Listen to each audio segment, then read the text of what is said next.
Hello everyone, स्वागत है आपका हमारी यूट्यूब चैनल प्रभु कुशवाहा ट्यूटोरियल में। साइंस के अंतर्गत आज हम बात करने वाले हैं लीवर के बारे में, लीवर यानी यकृत के बारे में। तो चलिए स्टार्ट करते हैं। अगर लीवर या यकृत की बात करें तो ये हमारे डाइजेस्टिव सिस्टम का ही एक पार्ट होता है, पाचन तंत्र का ही एक पार्ट है।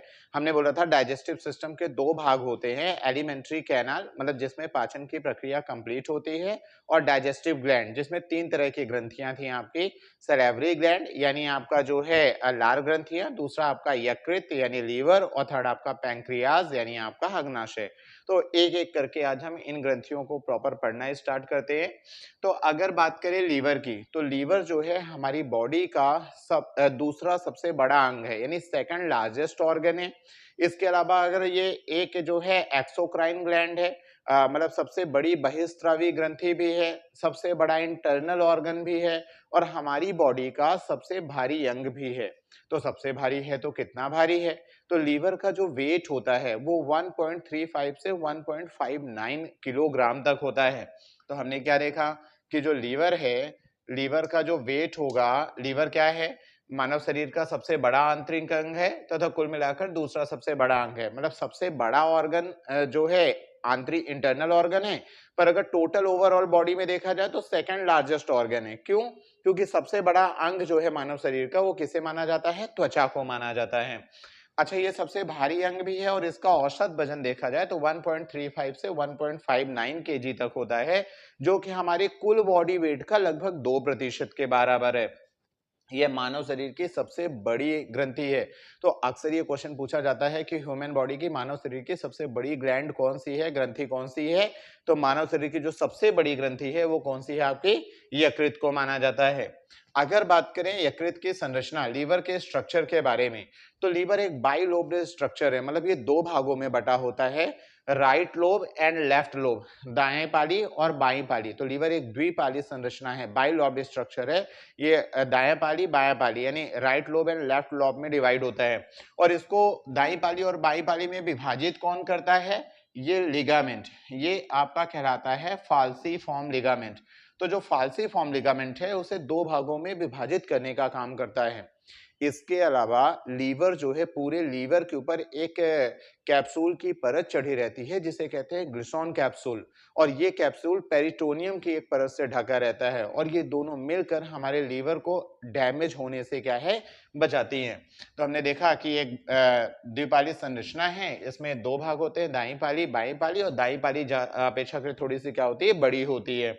और इसे टू पार्ट में डिवाइड कौन करता है? तो इसे टू पार्ट में डिवाइड करने का काम करता है फाल्सीफॉर्म लिगामेंट। और ग्लिसन कैप्सूल जो है कि रेशेदार ऊतक जो है इसको लीवर को चारों तरफ से कवर करती है, और जो है ये ग्लिसन कैप्सूल खुद जो है पेरिटोनियम से ढका होता है, और यह यकृत को जो है क्षति से होते हैं, जो एक्सटर्नल डैमेजेस हैं उनसे हमें प्रोटेक्ट करता है।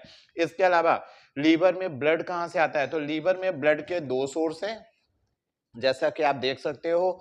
ये है हेपेटिक आर्टरी, ये हमारा क्या है? Hepatic artery. और ये क्या है? Portal vein. तो लीवर में ब्लड दो प्रकार से आता है, एक तो हेपेटिक आर्टरी से, और हेपेटिक आर्टरी किससे कनेक्टेड होती है? हार्ट से। तो हार्ट में हमारे जो हृदय में ऑक्सीजनेटेड ब्लड है, ऑक्सीजन युक्त ब्लड है, वो हार्ट से कहाँ पे आता है? लीवर में किसके थ्रू आता है? हेपेटिक आर्टरी के थ्रू आता है।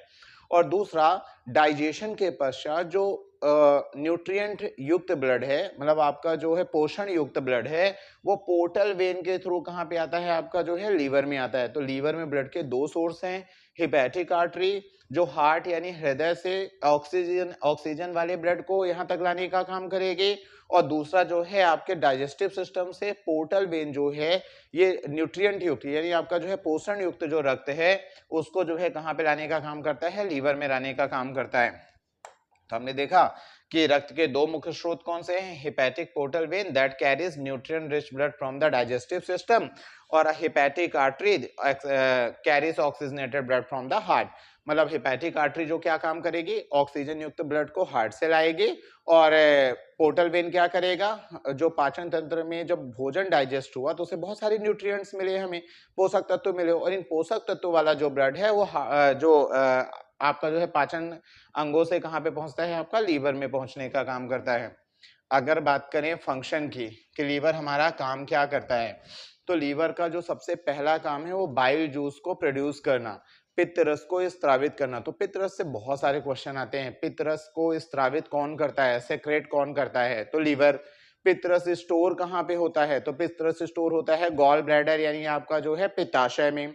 अच्छा, पित्त रस जो है रिलीज कहाँ पे होता है, मतलब कहाँ पे इसको जो है छोड़ा जाता है? तो पित्त रस पित्त वाहिनी के थ्रू कहाँ पे छोड़ा जाता है? आपका ड्यूडेनम यानी कि आपका ग्रहणी में छोड़ा जाता है। अच्छा, पित्त रस किस डक्ट यानी कौन सी वाहिनी के थ्रू जो है छोड़ा जाता है? तो पित्त रस को जो कैरी करने वाली जो वेन जो आपकी डक्ट होती है उसको अपन कहते हैं सिस्टिक डक्ट। तो सिस्टिक डक्ट के थ्रू छोड़ा जाता है। पित्त रस का मेन काम क्या है?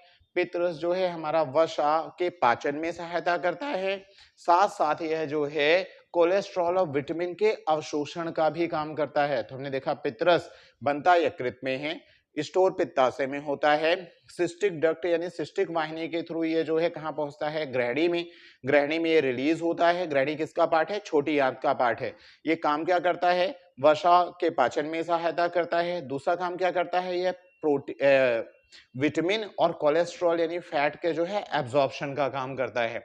दूसरा इंपॉर्टेंट वर्क है बिलिरुबिन का अवशोषण।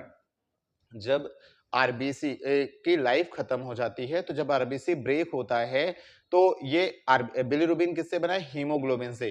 तो आरबीसी जब ब्रेक होता है तो हीमोग्लोबिन से बिलिरुबिन और बिलिवर्डिन दो वर्णक बनते हैं, और इन दोनों को स्टोर करने का काम कौन करता है? इन दोनों में से जो आयरन है, आयरन को स्टोर करने का काम कौन करता है? लीवर करता है, जिससे जो है नेक्स्ट जनरेशन की जो है आपका जो है ब्लड सेल्स आरबीसी जो है बनाई जा सके।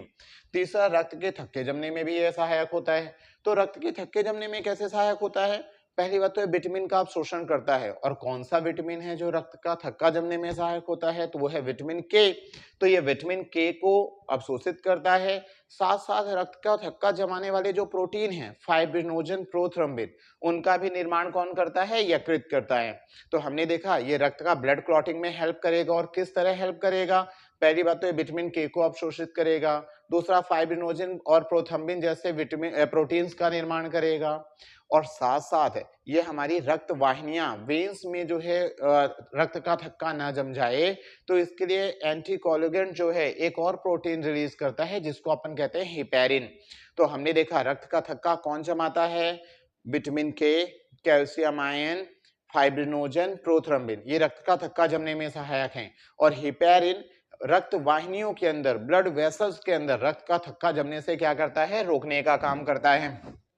अगर बात करें और इसका काम क्या है, तो यकृत में विटामिन ए, डी, ई, के और बी12 ये सभी क्या होते हैं? स्टोर होते हैं। साथ साथ आयरन भी स्टोर होता है, फेरिटिन के रूप में आयरन को भी स्टोर किया जाता है।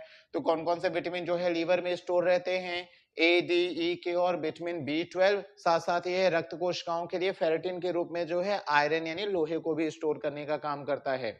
इसके साथ ही ग्लाइकोजन, यकृत में ये तो बहुत ही ज्यादा आया हुआ क्वेश्चन है कि कार्बोहाइड्रेट हमारे लीवर में कहाँ, हमारे बॉडी में कहाँ स्टोर होता है?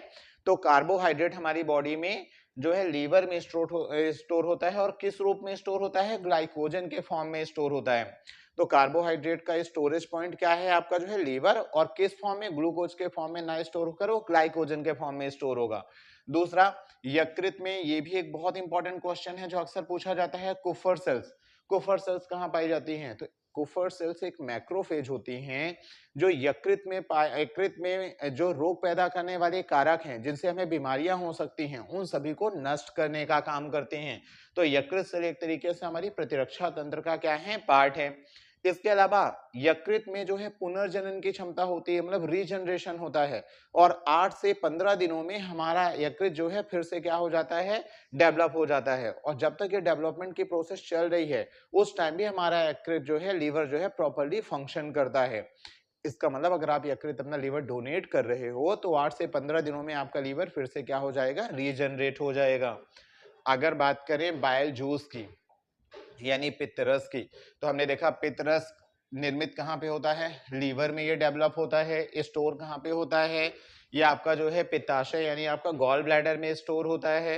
ये फैट के जो है डाइजेशन और अवशोषण यानी एब्जॉर्प्शन में हेल्प करता है। अच्छा, पित्त अगर कंपोजिशन ऑफ बाइल जूस देखा जाए तो पित्त रस का 95% भाग लगभग क्या होता है, वाटर यानी जल होता है। इसके अलावा इसमें बाइल सॉल्ट पाए जाते हैं और बाइल सॉल्ट के रूप में क्या पाया जाता है, सोडियम ग्लाइकोलेट और सोडियम जो है टोरोकोलेट पाया जाता है। इसके अलावा अकार्बनिक लवण और आपका जो है इलेक्ट्रोलाइट्स पाए जाते हैं।